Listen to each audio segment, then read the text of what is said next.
بسم الله الرحمن الرحیم. السلام علیکم ورحمة الله وبرکاته.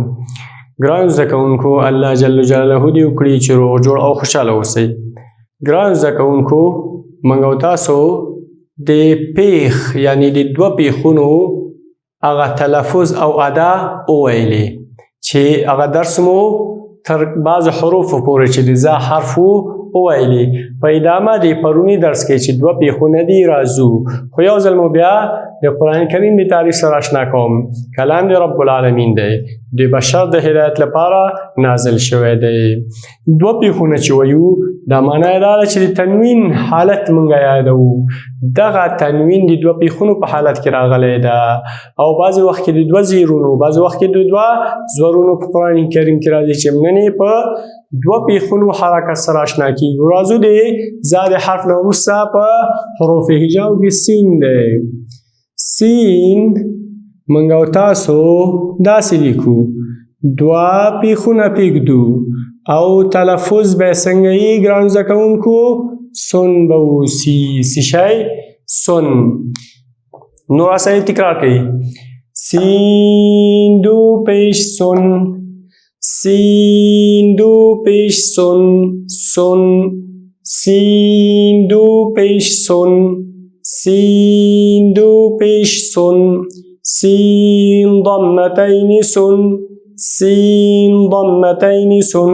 ګرانو زده کوونکو، دغه سین چې وایو دا به کوشش وکړو چې ډېر واضحه ووایو. س ګورئ، ژبه مې واغسته لاندې غاښونو کې او بره غاښونه مې ورسره یو ځای کړل، نو د څه شي اواز راوته؟ سین.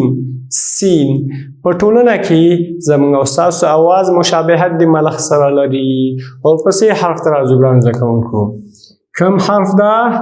حرف د شین ده. کم حرف؟ حرف د شین. څو حرکته ورباندې ږدو؟ دوه. دې حرکتونو ته څه وایي؟ دوه پیښونه. څه شی؟ دوه پیښونه. نو څه رقم کېږي؟ شون کېږي. نو ګرانو زده کوونکو راسره تکرار کړئ.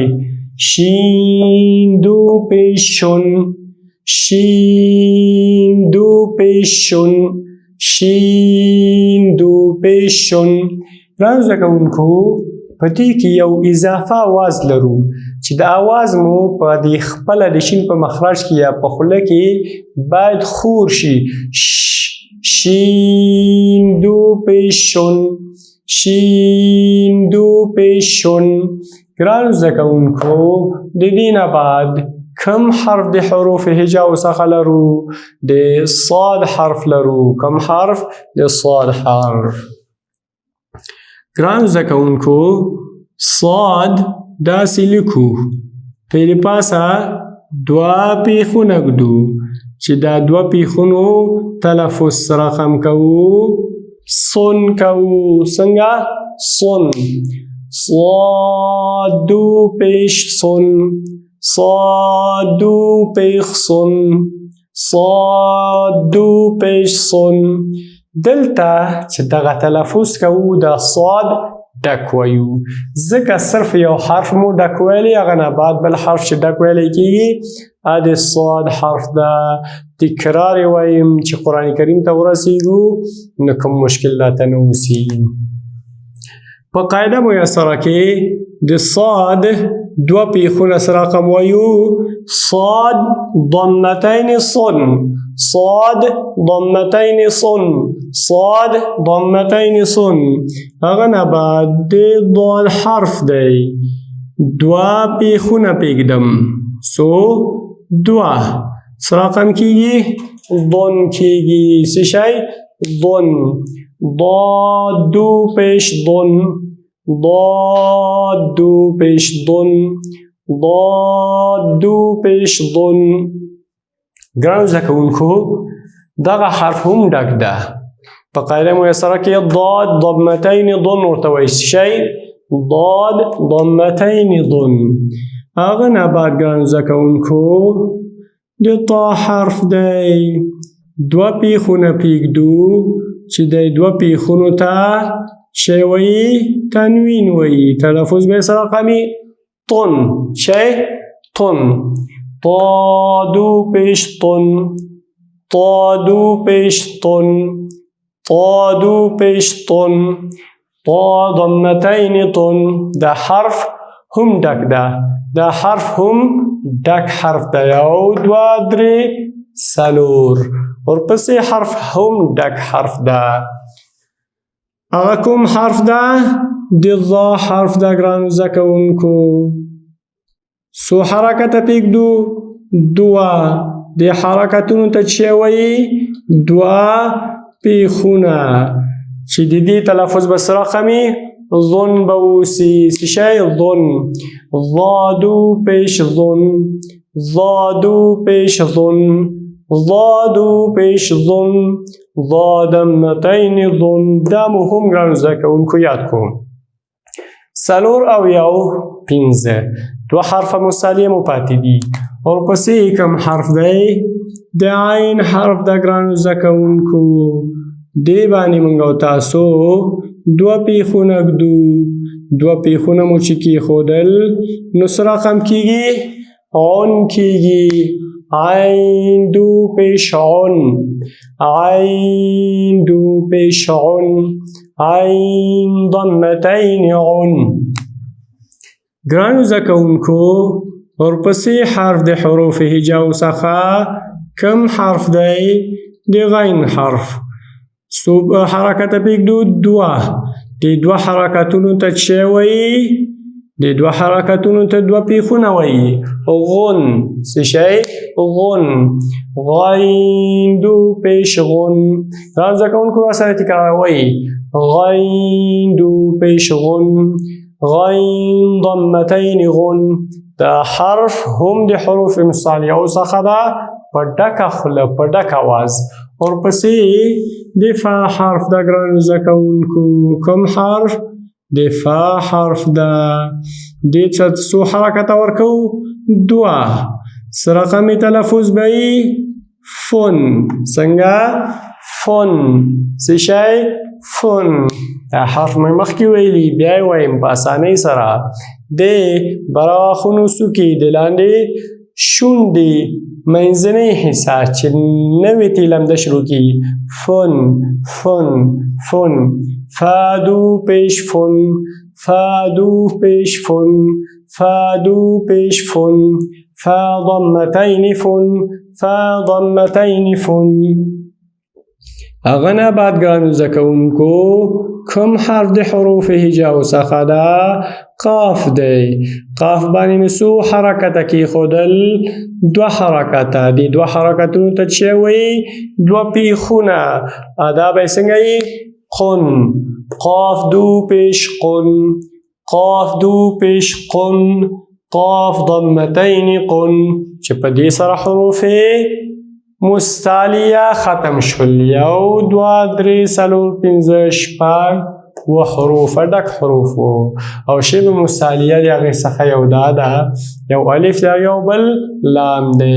لکه د الله په نوم کې چې زور اوسي. راځو ورپسې کاف حرف. کاف حرف باندې مونږه کم حرکتونه ږدو؟ د دوه پیښونو حرکتونه چې څه کېږي؟ کن کېږي. کاف دو پیش کن، کاف دو پیش کن، کاف ضمتین کن. مخکې مې ویلي، بیا یې وایم. دواړه یو مخرج نه، یو مخرج یعنې نږدېوالی یو بل ته لري. لیکن دا ډک او دا تش، دا وړې ژبې ته نږدې، دا وړې ژبې نه دې خوا خولې طرف ته نرمۍ ته نږدې. دا حرف قلقله لري، دا حرف قلقله نه لري. د قلقلې حروف جیم، دال، قاف، طا، با. ګورئ قطبو هغه شعر چې دی، یو دوه درې. جدن ده. څو حروف شول؟ پنځه حروف شو.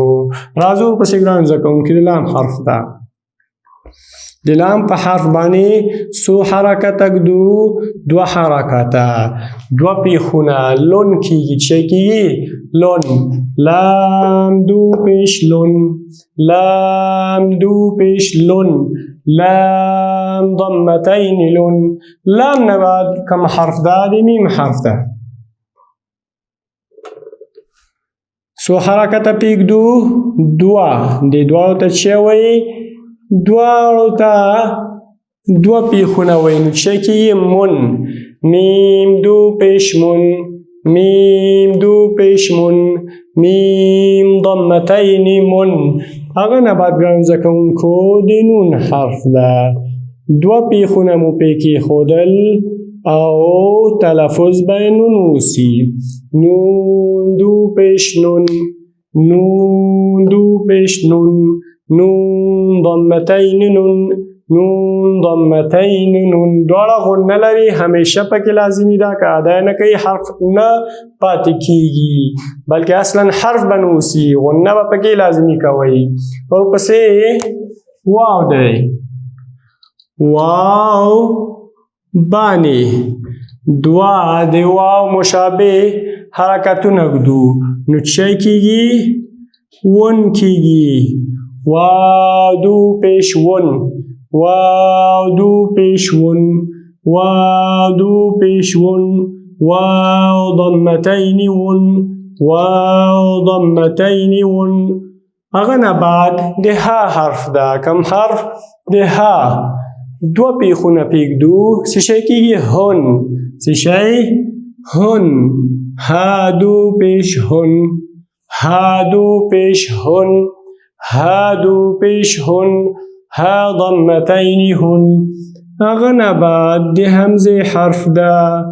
دوه حرکته پرېږدو. څه شی کېږي؟ اون کېږي. څه شی؟ اون. همزه دو پیش اون، همزه دو پیش اون، همزه دو پیش اون، همزه ضمتین اون. هغه نه بعد ګرانو زده کوونکو د یا حرف. یا باندې دوه پیښونه ږدو. دوه پیښونه څه کېږي؟ یون. څه شی؟ یون.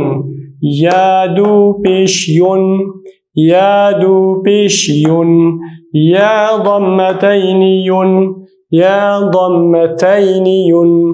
ګرانو زده کوونکو موږ او تاسو د دوه پیښونو حرکتونه په حروف هجاو سره یاد کړه او انشاءالله کور کې به یې تکراروئ. دا و ګرانو زده کوونکو زموږ او ستاسو نننی درس. په آخره کې مو په خدای سپارم. ومن الله توفیق.